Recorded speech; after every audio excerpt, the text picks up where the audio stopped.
Salmo de número 47. Os irmãos vão observar no Salmo de número 47 que provavelmente na sua Bíblia deve ter uma informação explicando que este salmo foi composto pelos filhos de Corá ou filhos de Coré. E nós vamos ler o Salmo de número 47 porque hoje nós voltamos a falar sobre personagens bíblicos e hoje estaremos falando sobre os coraitas.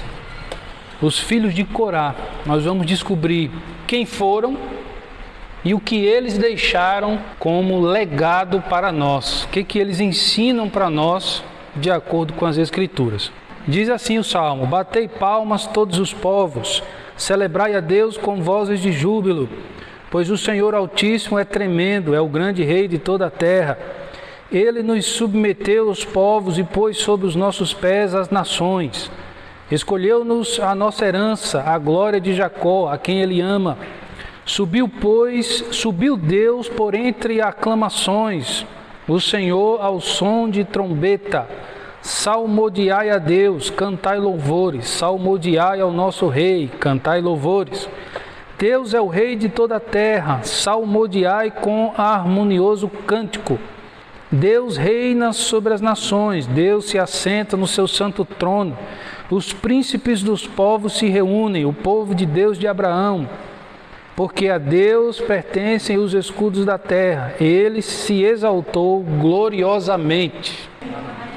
Muito bem, meus queridos, este é um dos 11 salmos que foram escritos pelos filhos de Corá, ou coraitas.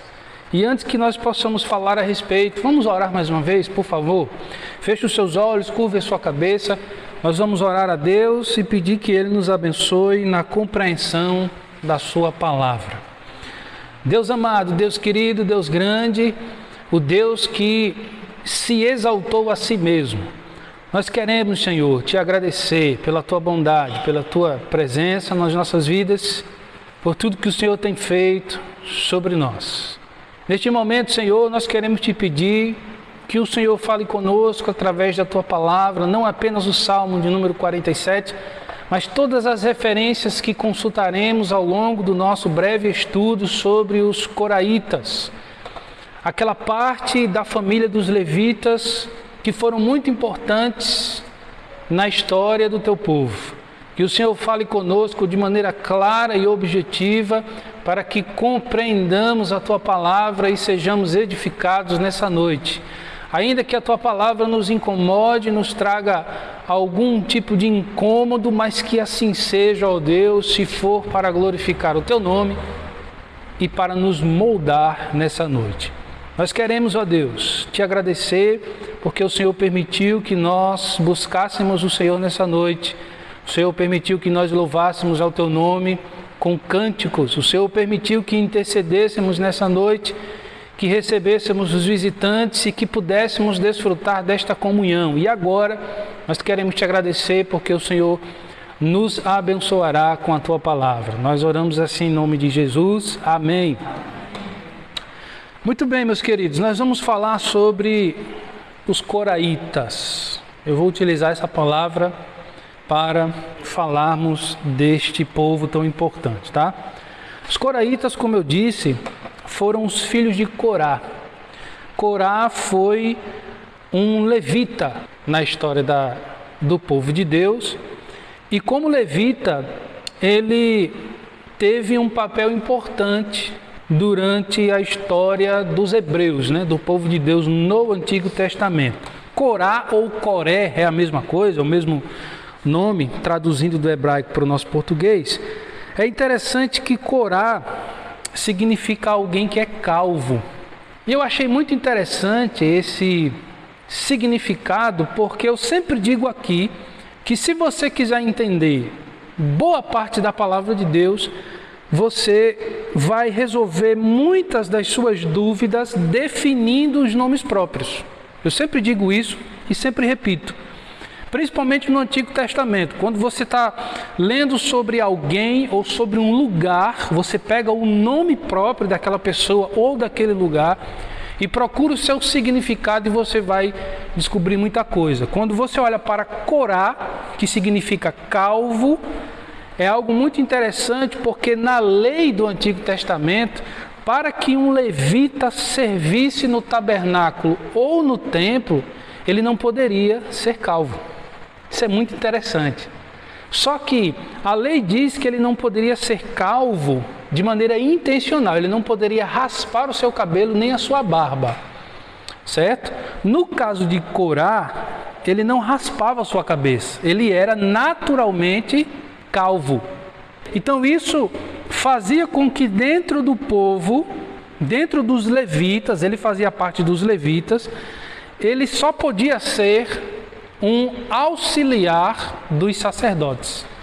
Por isso que Corá e os outros levitas que eram calvos trabalhavam, serviam a Deus como porteiros. Isso aqui é muito interessante porque tem muitas lições que nós tiraremos para as nossas vidas como povo de Deus. Obviamente, nós temos que lembrar que hoje o fato de você ser calvo não quer dizer nada. A lei do Antigo Testamento, nesse sentido, tinha um objetivo local. Hoje, não é assim mais que funciona. Existem outras regras e requisitos para servir a Deus na sua casa, certo?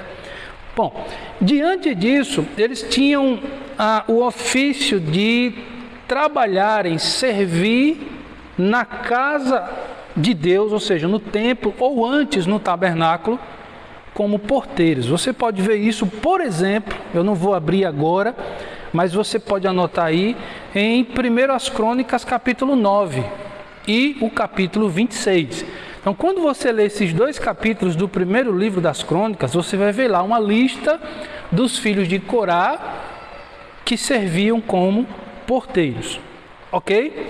Outra coisa interessante que eu até já falei no início é que os filhos de Corá, eles são identificados no livro dos Salmos como sendo autores de 11 destes salmos. Então, por exemplo, olhando rapidamente aí para a sua Bíblia, que eu creio que ainda está aberta, você vai observar que o Salmo de número 42, o Salmo de número 44, até o 49, o Salmo de número 84, 85, 87 e 88, estes salmos, são 11 que eu listei aqui, foram escritos pelos filhos de Corá. Pastor, não deu tempo de eu anotar. Não se preocupe, você pode me perguntar depois e eu passo para você. Mas é fácil, você vai olhando aí, ó, cada salmo, embaixo do título tem alguma coisa escrito. Por exemplo, o Salmo de número 49, ao mestre de cantos, Salmo dos filhos de Corá. Certo? Não é difícil você identificar isso.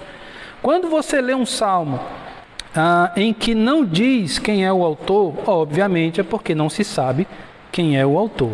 Certo? Então é muito simples. Diante dessas informações preliminares, eu quero entrar em 3 pontos.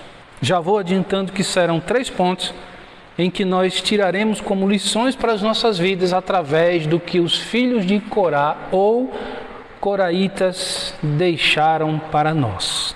Ok?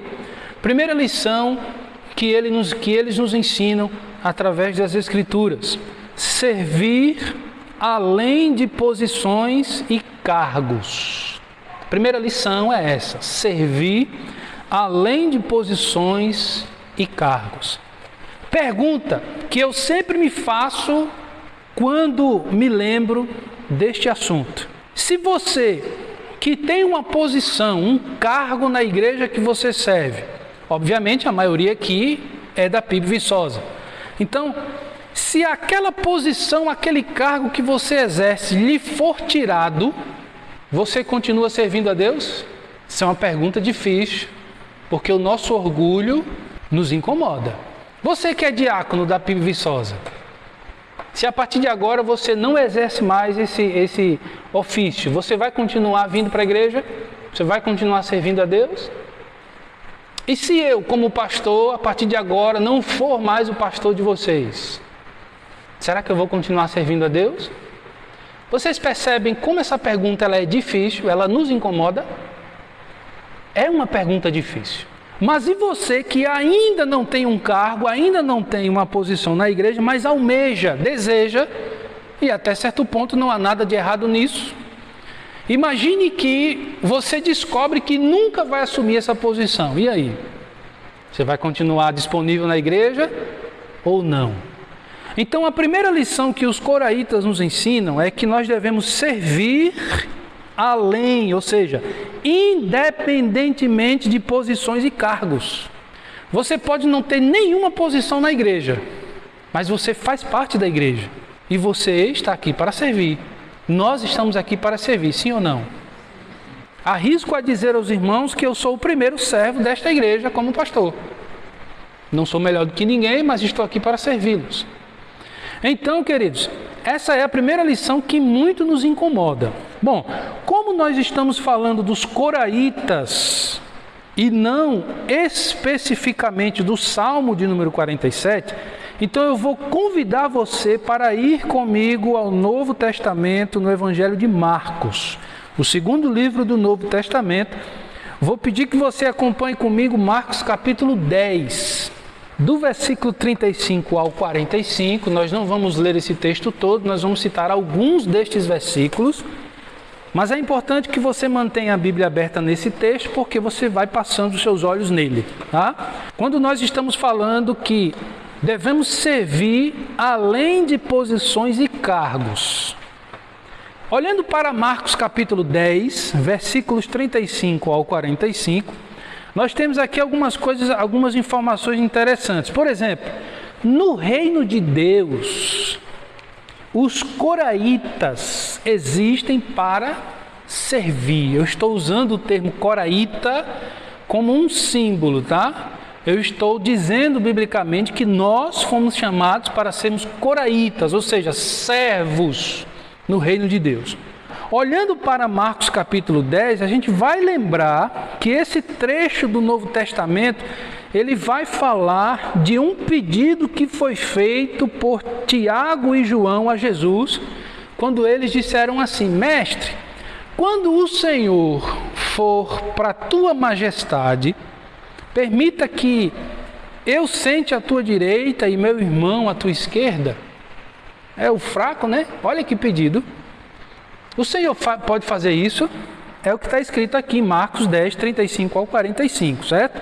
Só para a gente lembrar o contexto. Tiago e João ainda não entenderam, nesse momento, qual é a mensagem do reino. Eles ainda não entenderam que a mensagem do reino fala de servir e não ser servido. Então, neste momento, nós estamos vendo um equívoco de Tiago e João, né? Quando eles fazem um pedido absurdo para Jesus. Queridos irmãos, vocês acham que nos dias de hoje muitos cristãos não pedem algo semelhante a Deus? Muitos agem dessa maneira, achando que estão aqui para serem servidos. A ideia que a Bíblia, que o Evangelho, que a mensagem do reino nos ensina, é que nós devemos considerar o nosso irmão como sendo aqueles que nós devemos servir. Então imagine, vamos simbolizar aqui a imaginação de uma criança. Eu sempre gosto desse tipo de assunto. Imagine que eu trato o irmão Josias como sendo o meu senhor, ou seja, eu devo servi-lo. E ao mesmo tempo, o irmão Josias me trata como sendo alguém que deve me servir. O que vai acontecer? Nós nos serviremos mutuamente. Está vendo que coisa linda? Em duas pessoas. Agora imagine que o Eric entra nessa conversa e aí eu tenho em mente que devo servir o Eric e o Josias. O Josias tem em mente que deve servir o Jones e o Eric. E o Eric deve servir o Jones e o Josias. Imagine, todo mundo se servindo. Estão percebendo? Vamos colocar mais uma pessoa, nosso irmão João. Aí o irmão João, ele serve o Eric, o Josias e o Jones. O Josias serve o Eric, o João e o Jones. Vocês estão percebendo? Vá acrescentando mais 1, 2, 3, 20, 30, milhares e milhares. Imagine dentro da igreja do Senhor todo mundo servindo a todo mundo. Não é maravilhoso? É. Por quê? Porque o Senhor da igreja não sou eu e nem você, é Jesus. Então, que lição maravilhosa Jesus dá a Tiago e João quando eles demonstram não entenderem naquele momento a mensagem do reino. Eles achavam que estar com Cristo era o mesmo que ser servido. Isso é um engano. Você não é o centro das atenções. Eu não sou o centro das atenções. Eu sempre gosto de dizer, há cristãos que precisam ser vistos. Tem cristão que onde ele está, ele tem que ser notado, ele precisa ser notado. Você sabe o que é isso? Isso se chama problema psíquico. Popularmente falando, é um parafuso a menos. Essa pessoa precisa de ajuda. Ela precisa compreender que o Evangelho não tem nada a ver com nos colocar como centro. Não. Aqui nós somos servos, todos iguais, diante de um Deus que é o nosso Senhor. Os coraitas, eles tinham essa identidade de servos, tanto no tabernáculo e posteriormente no templo, quando eles serviam como levitas, porteiros, ajudando na obra do Senhor. Tem gente que olha para o porteiro e vê como o menor. Ele não é o menor. Todos nós somos menores, todos nós somos insignificantes diante da glória de Deus. Tanto o pastor como o porteiro têm a mesma importância. E os coraitas sabiam muito bem disso. Por favor, acompanhe comigo, avance um pouquinho a sua Bíblia e vamos para a carta de Paulo aos Filipenses. Você vai perceber, tanto através da experiência de Tiago e João, ao demonstrarem não entenderem naquele momento a mensagem do reino, como também no que Paulo vai dizer aos Filipenses no capítulo 2, você vai entender a importância de ser discípulo. Você sabe o que é um discípulo? Discípulo é aquele que está sempre aprendendo, pronto para aprender e servir. É por isso que numa igreja o discipulado é importante. E dia 25 começa mais uma turma, né? Então, por isso que o discipulado é importante. Tiago e João ainda iriam aprender o que é ser discípulo. Vamos para Filipenses capítulo 2, nós vamos ler do 5 ao 7. Aí nesse texto, Paulo ele vai nos dizer o seguinte, ainda falando sobre servir além de posições e cargos. Ele vai dizer que para servir é necessário alguns requisitos. Por exemplo, daqui a pouco a gente lê, tá? Mas deixa aí. Por exemplo, em um culto como hoje, o culto de oração e ensino, na parte em que nós estamos orando, fala-se muito em orem pelo ministério tal, para que Deus acrescente pessoas para aquele ministério, né? Hoje nós fizemos isso, fizemos quarta-feira passada, vamos fazer na outra quarta. Mas a grande pergunta é, como funciona essa questão de Deus acrescentar pessoas no ministério X de uma igreja? Significa o quê? Significa você chegar na igreja, levantar a sua mão e dizer assim, eu quero servir no ministério de louvor, e aí já vai servir?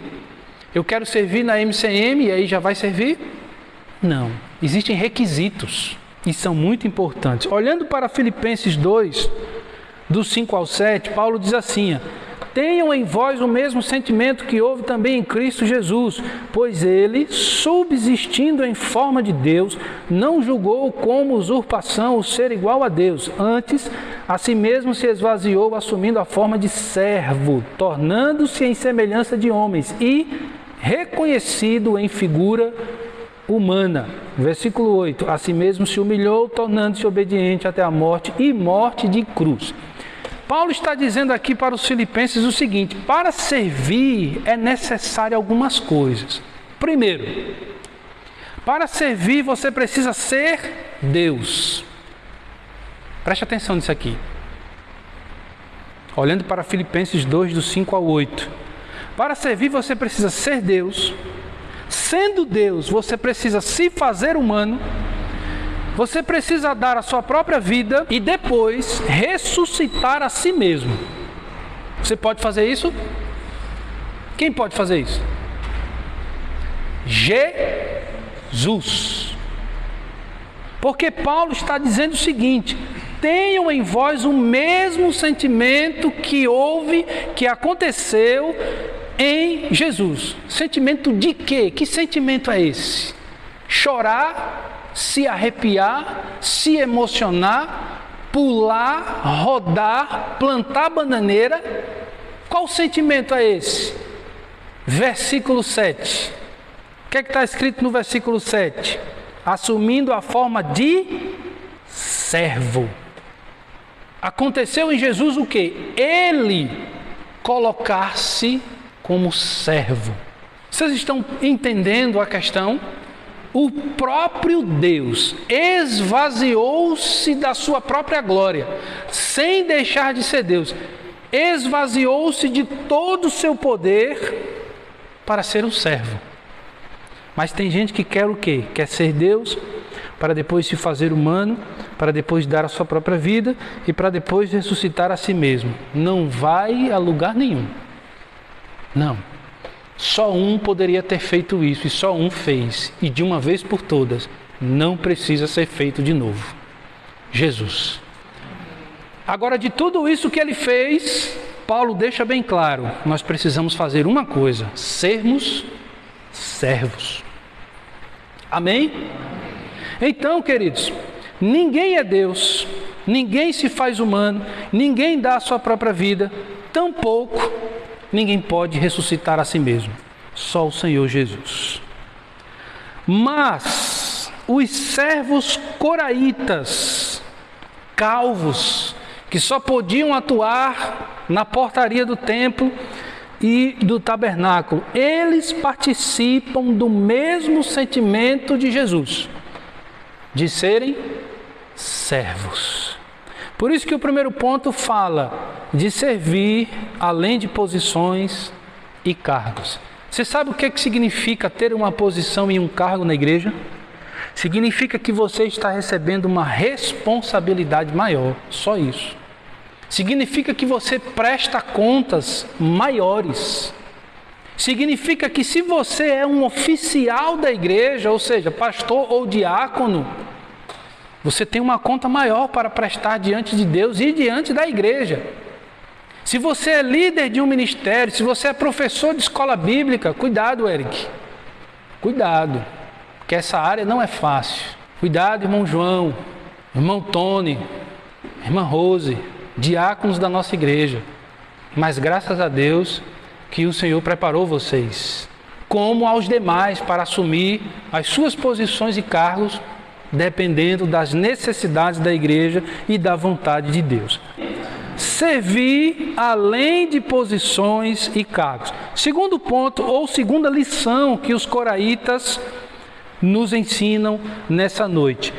Nós devemos ser cooperadores de Deus e não importunadores. Isso é muito importante. Tem gente que existe na igreja para atrapalhar o reino de Deus. Em toda igreja tem isso. Aqui na PIB Viçosa e em toda a igreja, você vai encontrar, nem que seja uma pessoa que existe para atrapalhar o reino de Deus. Cooperadores de Deus, sim. Importunadores, jamais. É a segunda lição que os coraitas nos passam nessa noite. Você volta um pouquinho a sua Bíblia e nós vamos para a segunda carta de Paulo aos Coríntios, no capítulo 6 e no versículo 1. Paulo, tratando com os crentes de Corinto, aqui ele diz o seguinte: e nós, irmãos, na qualidade de cooperadores com ele quem? Deus, também vos exortamos a que não recebais em vão a graça de Deus. Tem gente que trata a graça de Deus como sendo algo vão. Sem importância nenhuma. Tem cristão que é assim, do pastor ao mais novo convertido. Tem gente que trata a graça de Deus, o reino de Deus, como sendo algo tanto fez como tanto faz. E a Bíblia nos ensina que nós não devemos tratar da graça de Deus dessa maneira. Agora, voltando só um pouquinho,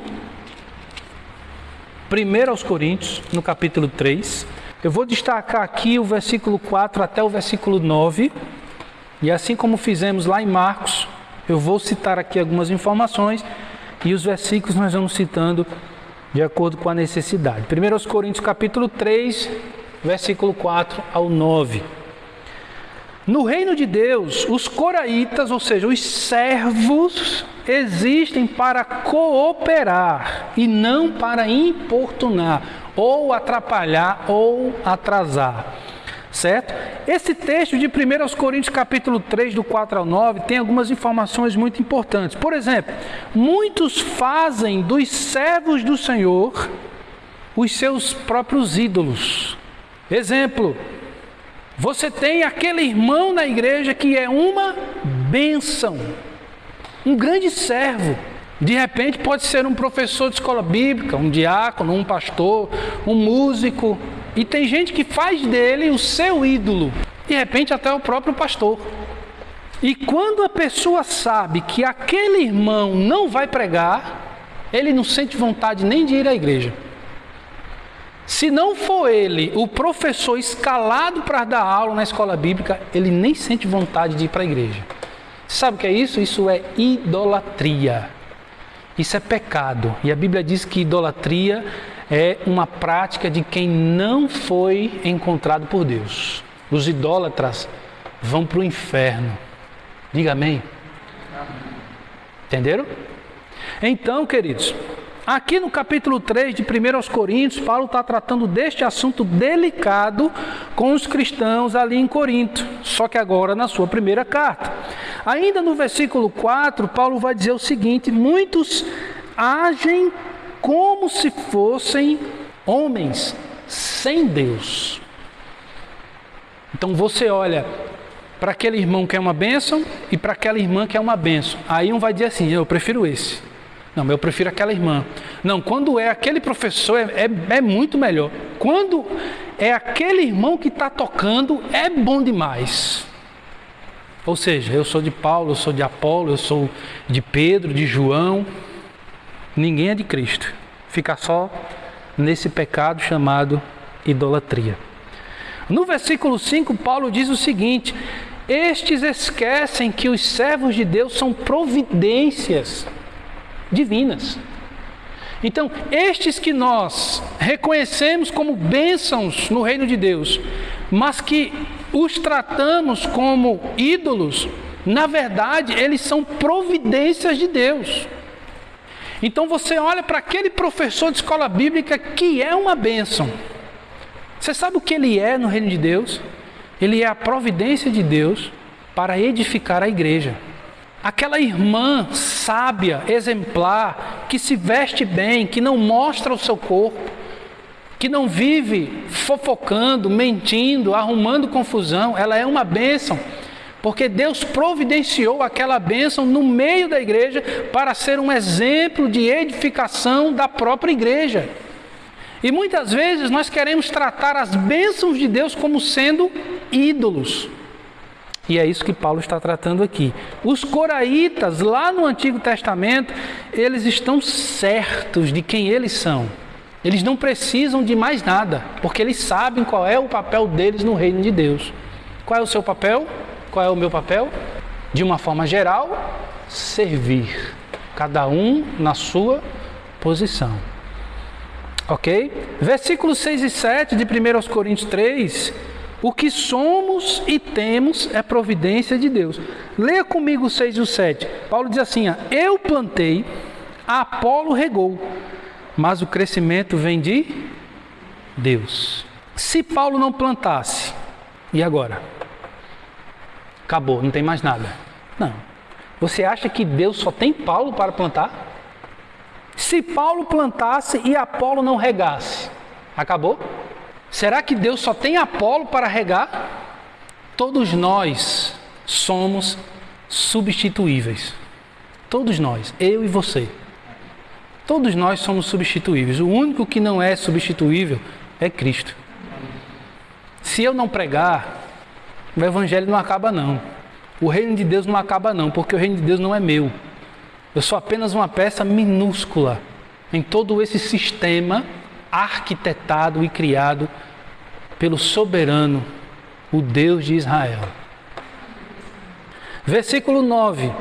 Nós somos coraitas, ou seja, servos.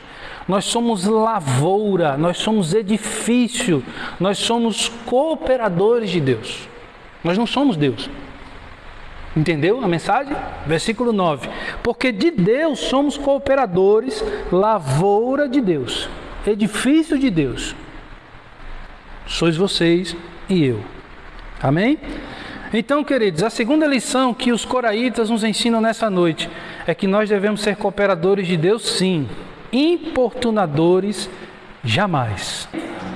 Terceira e última lição, simples e objetiva para nós encerrarmos este breve estudo. A terceira lição que os coraitas, descendentes dos levitas, nos ensinam nessa noite é que nós, como servos do Senhor, somos frutificadores pós-salvação. Primeiro nós fomos salvos e depois nós frutificamos. Não existe fruto antes e salvação depois. Porque quem não é salvo não tem o que dar. Depois que o Senhor nos salva, Ele também nos capacita para darmos frutos conforme a sua vontade. Primeiro, importa que estejamos em Cristo e só depois frutifiquemos. João 15:5. Quem não estiver na videira não vive, não funciona, não serve para nada. Se aquele galho está morrendo, o agricultor, que é o pai, vai lá e corta. E o galho é jogado fora para o fogo. Ele vai ser queimado, não serve mais para nada. Então, João 15:5, importa que estejamos em Cristo e só depois, e só por estarmos em Cristo, é que nós vamos frutificar. Sem Cristo não existe fruto. Segundo, o fruto do Espírito que Paulo fala em Gálatas capítulo 5, só é dado a quem está em Cristo. É muito simples. Então, o fruto do Espírito tem as suas bênçãos: amor, paciência, domínio próprio, entre outros. Esse fruto do Espírito só existe naquele que está em Cristo. E terceiro, para encerrarmos, é assim que se identifica quem está em Cristo. Como? Pelos frutos. E para sabermos se alguém está em Cristo, leva um pouco de tempo. Porque o fato de você entrar numa igreja não quer dizer nada. O fato de você ter uma Bíblia, abrir, ler, falar, orar não quer dizer nada. Mas se você dá frutos, se você é exemplo, se você é sábio, se você é alguém que não vive pecando, pecar é uma coisa, viver pecando é outra. Se você é alguém que onde você está, principalmente fora da igreja, as pessoas olham para você e vê você como uma pessoa chata, quadrada, porque você é crente. Então isso é um fruto muito importante. É assim que se identifica quem está em Cristo.